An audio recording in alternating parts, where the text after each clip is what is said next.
So sequential processing. So this is the example, right? It now comes right off this. This is where we came from. And in this little story, I said, you first boost this, and then you get the target, and then you boost that, and you get the reference. And so the problem is, who does that? How does that happen, that you sequentially do these different things? How could that work autonomously so that the neural dynamics itself brings about those boosts? That's what I want to talk about now. That was originally a real challenge. When I first thought about that, I thought even that somehow our theory wasn't able to do that, and that something new happens, like a clock that does that. And some of you might know that there are theories that are not in the same sense neural, for instance, ACT-R and SOAR. Some of you might know that. And those theories deal with this by saying there is a clock. It's like a 50 millisecond cycle where things are pushed out of the buffers and into the next buffer and so on. And computers, of course, have a clock like that. And most neural network models actually are just reacting to inputs.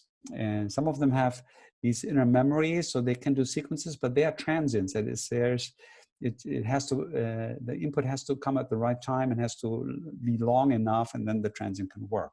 But they're not really doing this reliably. And so I'll give you now a sense for how that would work in neurodynamics.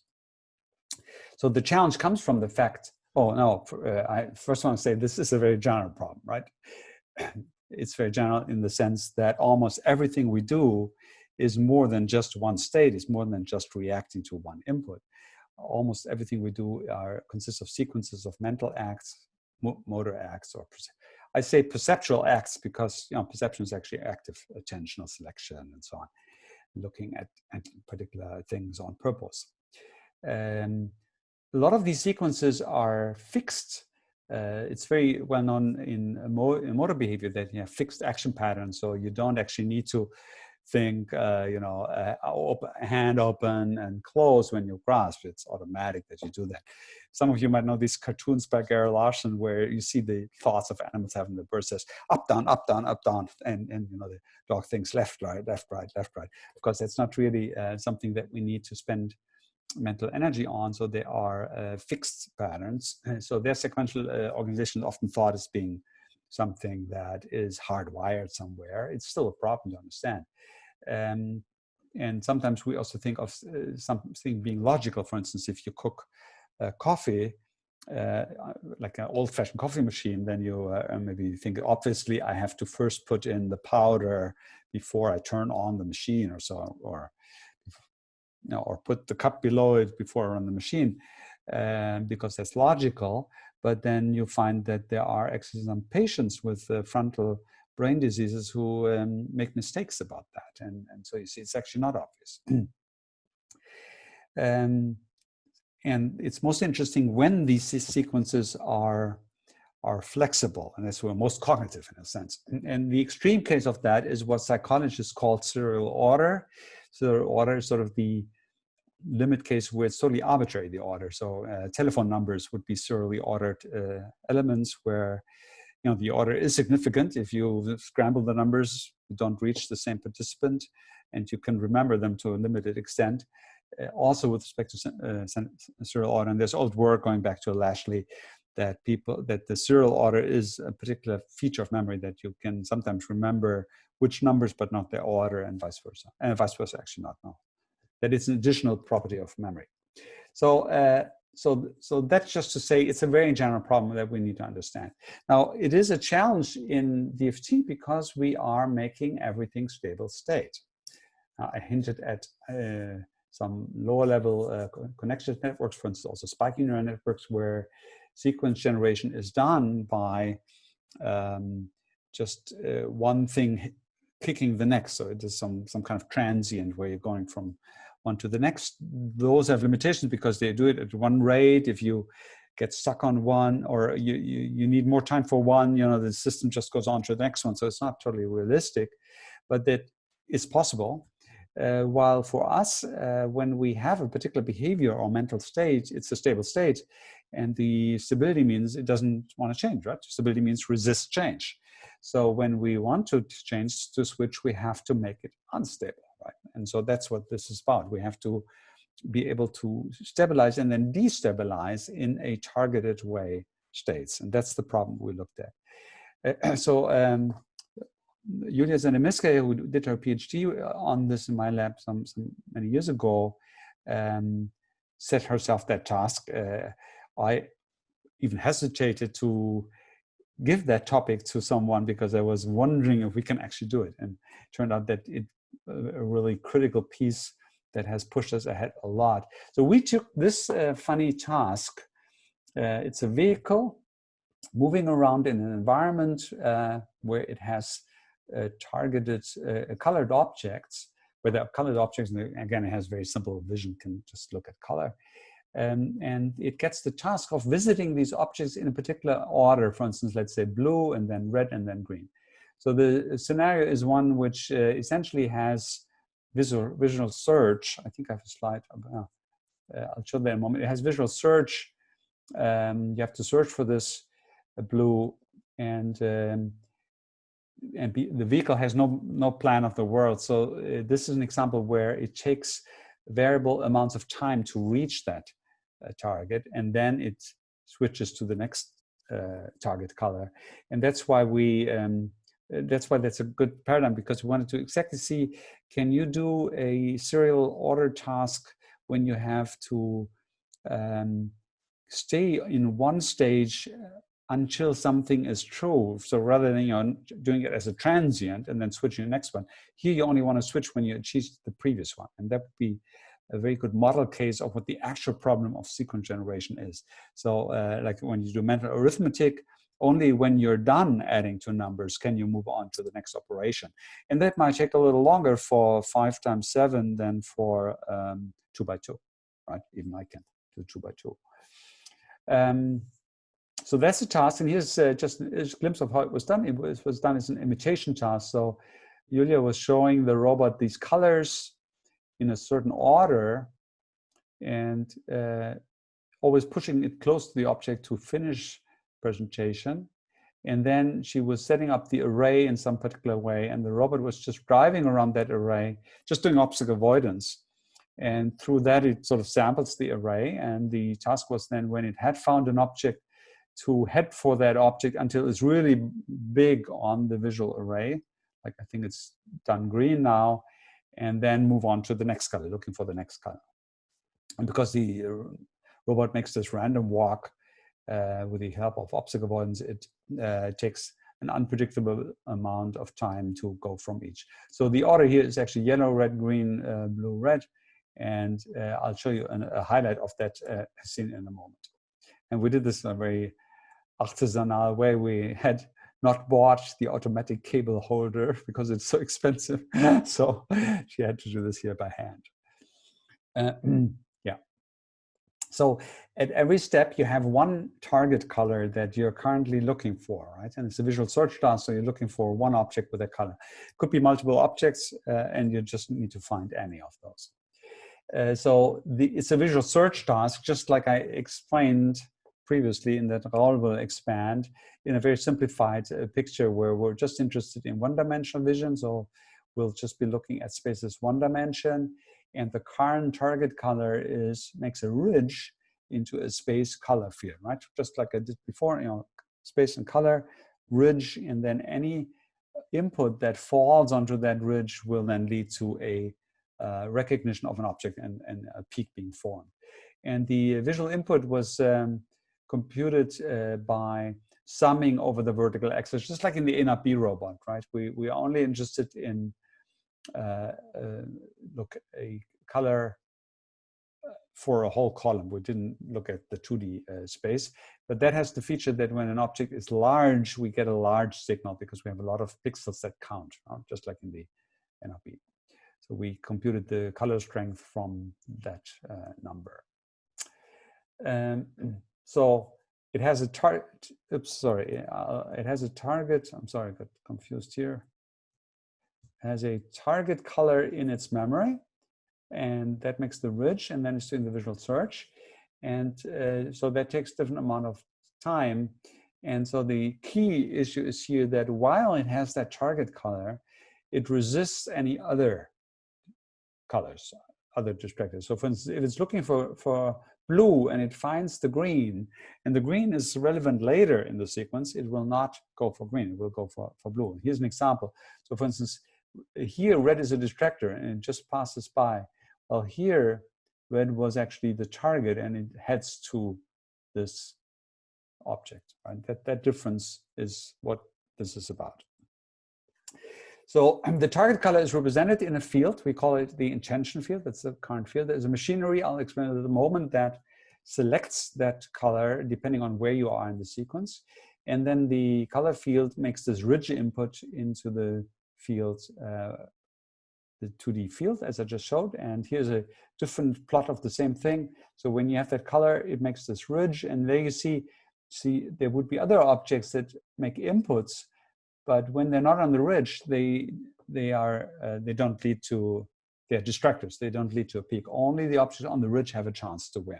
If there are multiple objects on the ridge, generally the one that's closer will win because it has more pixels that count. So it will tend to select the proximal, the most closest color matching item.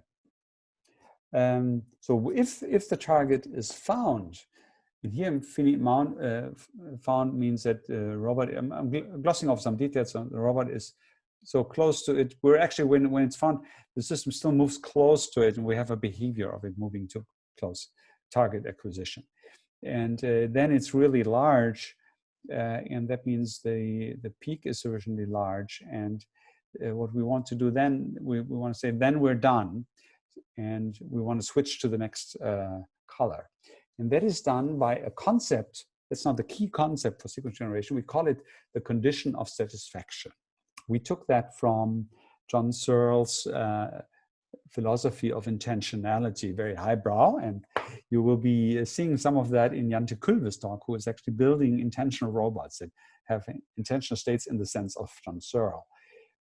So it is not exactly what John Searle was talking about, because he thinks of the condition of satisfaction as a logical condition for an intention to be satisfied. Well, we're thinking of it as a process condition that signals that a intention is satisfied. So for instance, if you're looking for green, then the condition of satisfaction would be a peak in a field that we call the condition of satisfaction field at green that comes about because there is a green object in the visual array. And so how that works is that the intention to look for green gives input to this field at green, but that alone cannot make a peak. Only when there is a converging input, so green in the visual array that overlaps with the prediction, does a peak form here. That's the key idea. And when that peak forms, it will actually inhibit, in this model, it doesn't inhibit directly this field, it inhibits this system, and that leads to inhibition. But in general, the condition of satisfaction is an inhibitory field, will inhibit whatever it was the original intention. And when this field is inhibited, it will no longer provide input to that. And as a result, this here stops being activated. And as it stops being activated, it no longer inhibits the system. And the system can generate some other activation. And then it makes the new prediction and so on. That's how the sequential transition comes about. And I'll show you that in more detail. So here's an example of the intention making this prediction. So pre-activating the condition of satisfaction field. And now it's constantly getting input from perception. Currently, there isn't anything there. So this is below threshold and will come above threshold when the peak of the matching color is sufficiently large on the sensory array. Here's a movie. It's a slightly different system of the serial order, but what you see here is always the intentional state and then an object being formed. They are synchronous, these four movies. And you see here the condition of satisfaction, which is a single node in this case, firing suddenly. So you see whenever a match is found, it fires. And when the condition of satisfaction arises, the peak this here shifts, is deleted. And then actually the next, it's always here, one layer, the next one goes on, and the previous one is inhibited. So just show you one more example. And you see that the time elapsing between these events varies. This is from the robot. As the robot is moving, it takes different amounts of time to do that. And so here now this was a significantly large peak, leads to the switch to the deletion of the previous peak, and you're putting a new ridge, looking for the new color. So you see live how that actually works here on that robot.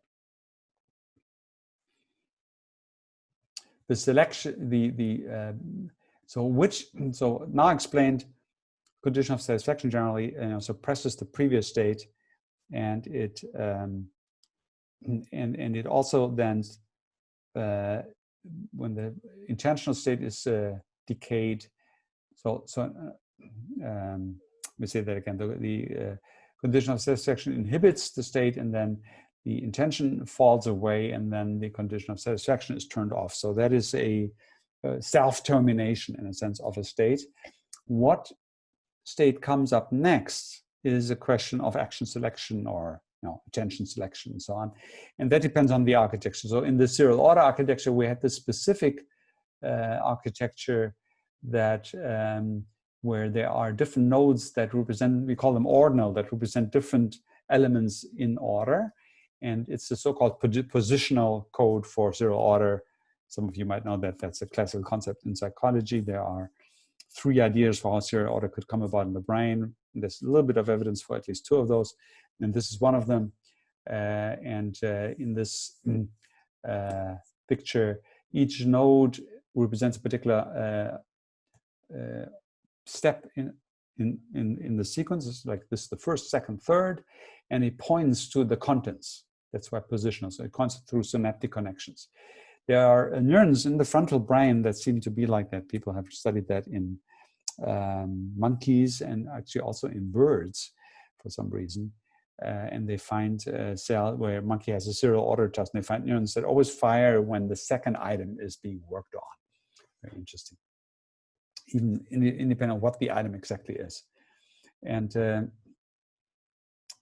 so how that works is that when a node is active, it projects onto the intention, brings up the intention. That connection is learned. That's a particular connection. And it activates a memory unit. So it's just a sustained unit, which activates always the successor. And that's how the serial order is encoded here. So when the inhibition comes, it inhibits all of those neurons. So they're all off. And then when the inhibition falls away because of this transition, then this one is in sustained mode. It memorizes, then it gives a little competitive advantage to the next node as the inhibition is removed. And then it's like a boost, the inhibition being removed, then the next peak comes up and the next step, the next node is activated.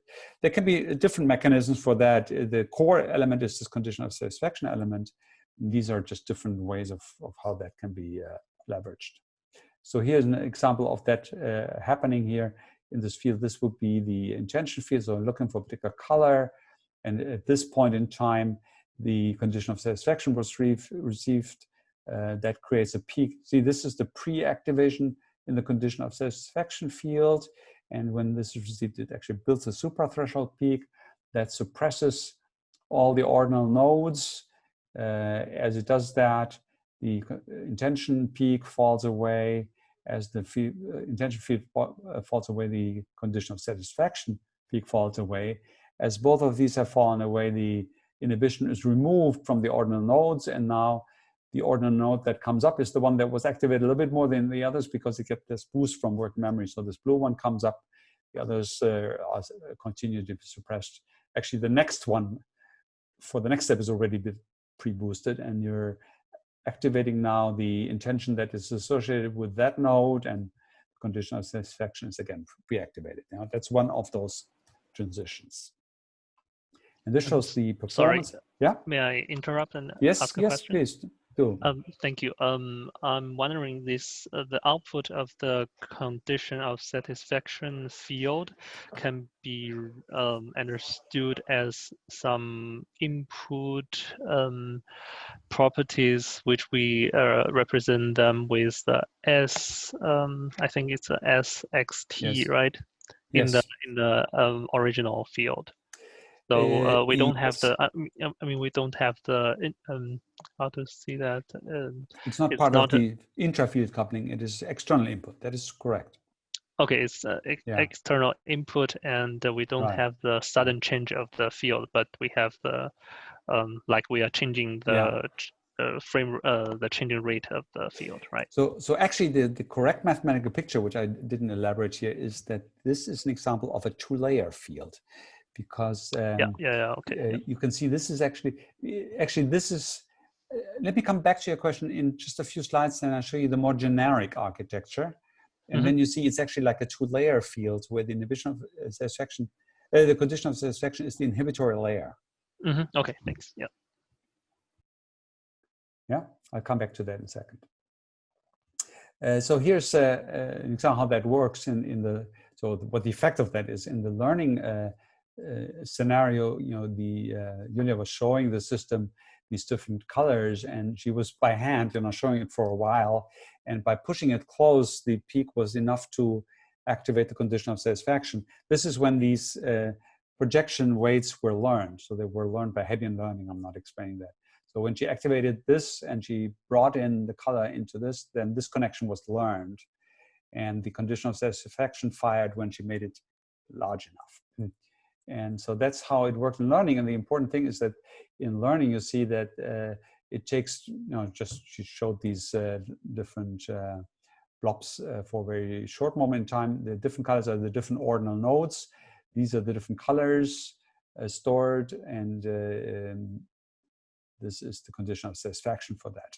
And they are shown all pretty much in the same position for the robot, so that the location of that object in the image is always at the same spot. And now the robot is looking for stuff. So it's first looking for the color number 1, which was red, I guess. And at some point it finds that red, and the condition of satisfaction is detected. And that leads to the switches that just hinted. And then the next color comes up, which was blue, I guess. And then it takes a different amount of time to find blue, less, it makes the switch, and then looks for green, and then looks for blue again. You see that there is, you can do blue at 2 different locations in the scene. It was taught blue 2 times. That was on purpose, because this encoding of 0 order is powerful, and that's why people think it's the right concept, because you can have the same item in different sequence context.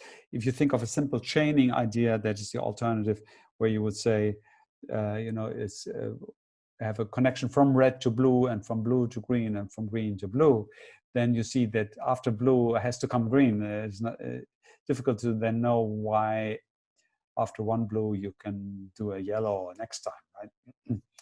The workaround is that you can have, you have to have a complicated network that knows there are 2 kinds of blues, one preceded by red, one preceded by green, and so on. So you can see how that would scale very badly.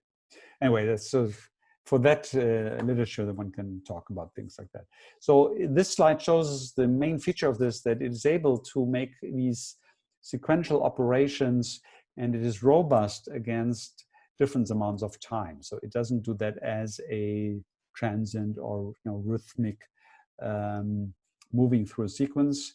It is really triggered, controlled, right? It only terminates a step when the previous one is done. And we have found that to be critical to achieve sequence generation in all these cognitive operations, because these mental operations that we will be seeing in the later models, they do take different amounts of time. For instance, very typically, the individual processing steps may have different difficulty. I was already hinting at that in arithmetic, and that will be true in matching tasks, when you have to find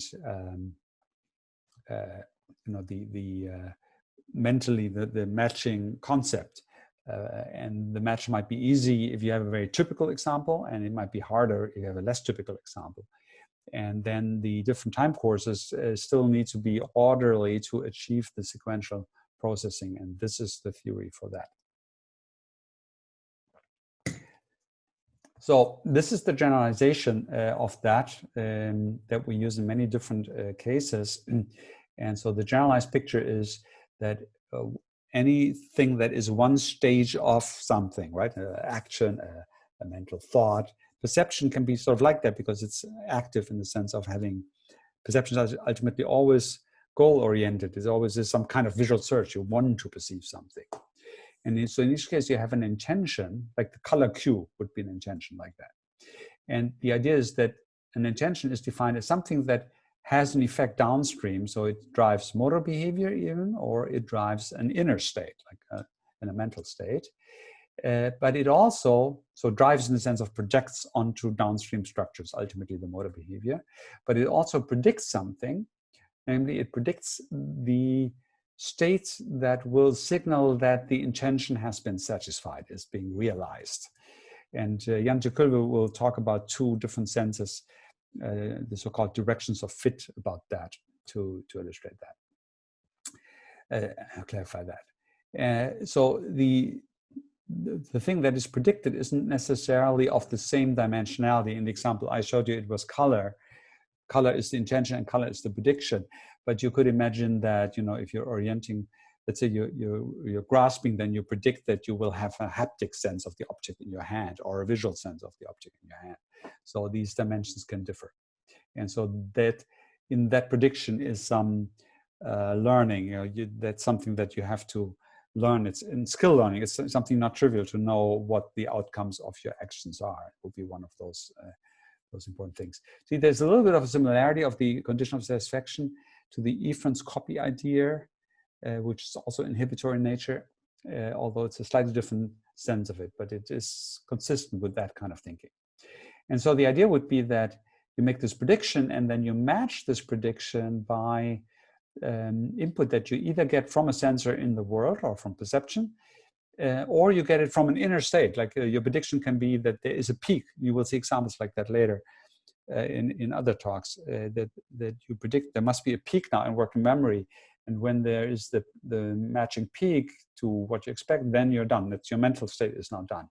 And being done means that now you have input that goes above the detection instability, which then deletes your peak. This is inhibition. Deletes your, inhibits your field that will remove the peak here. And I have that here in the slide. Remove the peak here. So now the first detection is occurring here, and then it makes reverse detection in the intention field. The peak goes down there, and that leads to reverse detection here, because now this prediction input is falling away, and you arrange for things to that be sufficient to go through the reverse detection. And then this is off, that is off, and then you're all done. That is, then both of these fields are empty. And then again, what next happens depends on your architecture. I showed the serial order architecture, but there can be other architectures where that happens in a different way. So to do this mathematically correctly is actually a little, so we struggled for a while with that. And that's why I was saying this is going to be now the answer to the question. You can really think of this as being the inhibitory layer of that. See, it will not always be exactly like that because the dimensions can be different. And so the thing that is general about that is just this dynamical principle. And you can have instances where it's really literally the inhibitory layer in a feature space. It can be discrete neurons, or it can be really across different populations. But the principle is sort of like in the two-layer field. In fact, I wasn't going to explain that slide in detail. This is actually an example from excitatory inhibitory neurons. Some of you have seen this if you did the two-neuron simulator, and you can make one of those being an inhibitory neuron by making the coupling from the excitatory one to the inhibitory one, inhibitory. And in this system, you can actually understand what an active transient is. It's essentially that you push one of those variables, the activation variables, into the positive regime, and then you have to go around the whole thing to turn it off again. You can't go back directly. Sort of like in a spike, you have to make a hold spike. Oh, sorry, you have to, a hold spike to go around. And that it turns out to be critical, because you could imagine if you didn't do this right, then as you start building the condition of satisfaction, it could already start building the intention inhibiting the intention field, which therefore isn't actually able to push through the prediction, push this through the detection instability, and therefore the inhibition falls away. So you could think that it wouldn't necessarily work, and you have to do it right for it to work, and that actually means you have to do it as an active transient, where you're really allowing for this to rise to a full peak, even as it starts to inhibit someone else who is part of its growth. That's the tricky thing about that. No, it's not true. It's just, it means mathematical. There's a mathematical reason behind this working. It's not arbitrary. It's not like there are 15,000 ways to do that. I hope I answered that question now. Maybe. Yeah, thanks. Good. So that is all I want to do at this very mathematical level. I just want to say this shows up in essentially all the models that you will be seeing, but we don't always make it so explicit. It also, actually, there are old ideas in Grossberg's lab that are somewhat related to that, but not mathematically the same. It's sort of a special instance of matching operations, and there are also mismatching operations. So the matching operations mean, like in the condition of satisfaction, the match means that the prediction making this input and the input from the outside overlap, and then you go through detection, right? And you can do a mismatch by one of them being negative, right? You can see then you could get a peak only if they're not overlapping, right? If they're not overlapping, the inhibition is away, and then you get the peak. And so that's a very general thing that we're using in a lot of architecture. So it's not always in this very simple form. For instance, Raoul Greben will be showing, I'm not in detail, but that is part of his architecture where the system is controlled by whether something matches or not. And Matthias Richter will be referring to this when he looks at whether a target, for instance, matches the spatial relation or mismatches, and we call that condition of dissatisfaction. The chapter 6 of the book reviews some aspect of that. It's about change detection, which has to do with match and mismatch detection. So change detection is mismatch detection, right? That your expectation is not matched. That's change detection, and it can be done by the same mathematics. Good. I'm going to skip this. So I'm just saying one can organize this in more complex forms, and I'm not explaining that. And there's literature you can look at. So I think this is as much as I want to say. It will show up in all the models. Raoul will be talking about so in visual search, I said we have to do this sequentially. We have to one object at a time. The autonomous way of organizing that is exactly that you notice when you're done with one by the peak having been transferred to working memory, and then you can do the next one. You have to inhibit the previous one to the next one. It's done with these techniques. Matthias and Daniel will show that in relation concepts, and Jan will show that in sequence generation and intentionality.